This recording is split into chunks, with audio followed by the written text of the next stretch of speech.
DJ Red Alert, the bum. Red, my uncle, my big brother, my dad at times.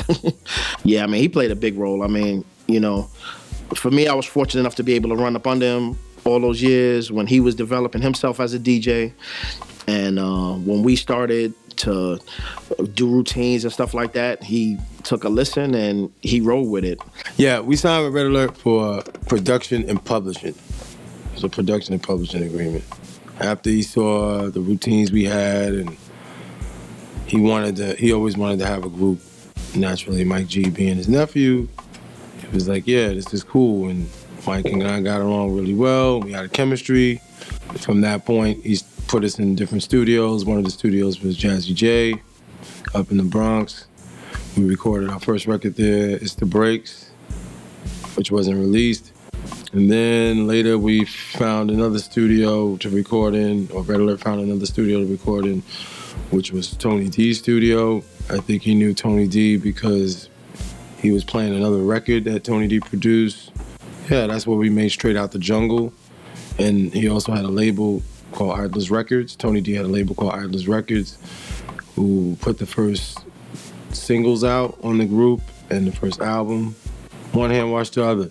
You know, we could use the studio for free, and Tony D knew that those records would get played on the radio, and so he would go and press those records up. A good working relationship. And that's how the first songs came out on vinyl for Jungle Brothers. For me, it's different than anybody else, but I mean, of course, for hip-hop, Red is definitely a record breaker. I mean, and he's one of the true DJs. There's not a DJ in New York who doesn't give Red props for, you know, playing the type of records that he felt were good and just kind of being true to himself as a DJ and not falling in the grip of the industry. And at the time, you know, payola was big at the time, and you know, Red would always, if he stood by a record, he stood by it. If he didn't like a record, he didn't like a record. And that was the end of the story. So you gotta respect the man for picking a side. And I think that's probably one of Red's strongest attributes. Like, yo, I either like it or I don't like it. Yo, that's the end of it. If the people want it, I'll play it, but this is how I feel. DJ Red Alert, the uncle, the brother, the father, the mentor, the man. Much more than you could imagine. We brought our first routine to Red at the time. It was just, we were going back and forth in Av's crib, just mixing break beats back and forth, dropping routines. And Red heard it and he was like, yo, okay. He's like, yo, you picking up your skills. He's like, yo, I need a drop.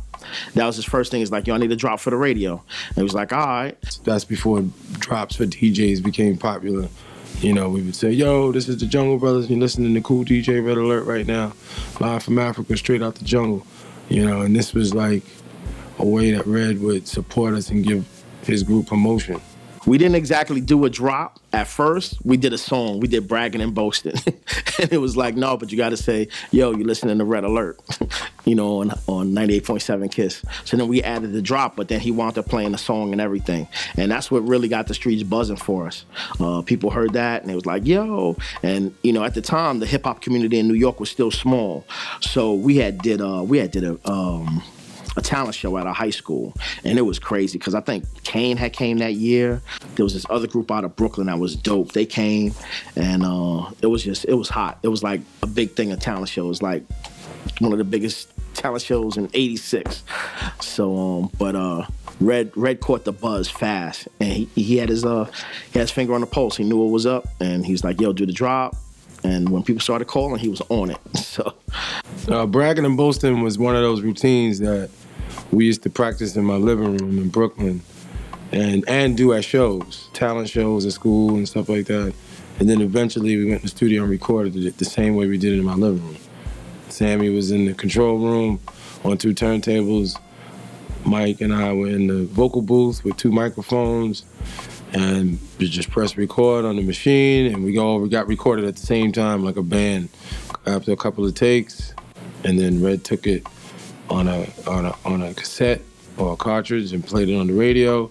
And I remember being up in the Bronx on Fordham Road with Sammy B, looking at a store and looking at a store window, and this guy comes walking by with a boombox, playing a cassette of Red Alert show, playing Braggin Boastin.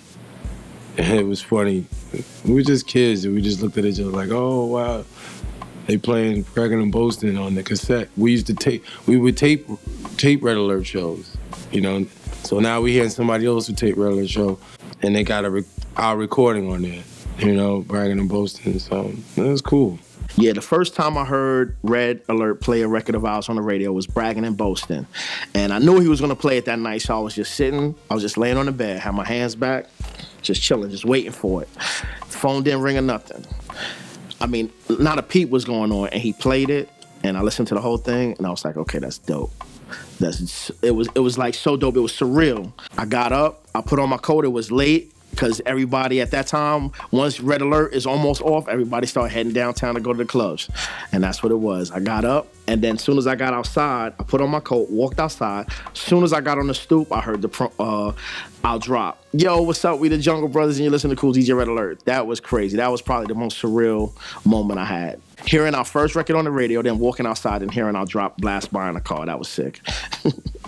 I'm still thinking that's some sound guy or whatever, and he's going, and I go, huh? And he just stole on me.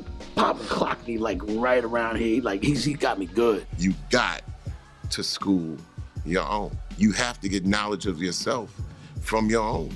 Racism is rampant and runs deep because nobody seems to know what it is. Everybody was saying that those lyrics were dope, and I'm like, really? Oh, then you ain't heard nothing yet, you know? So, I mean, you know, I always felt like, you know, yeah, when I started taking myself serious at MC, I thought that I had something special for the game. Creativity is going to change the planet for us. And artists are the ones that's going to lead that.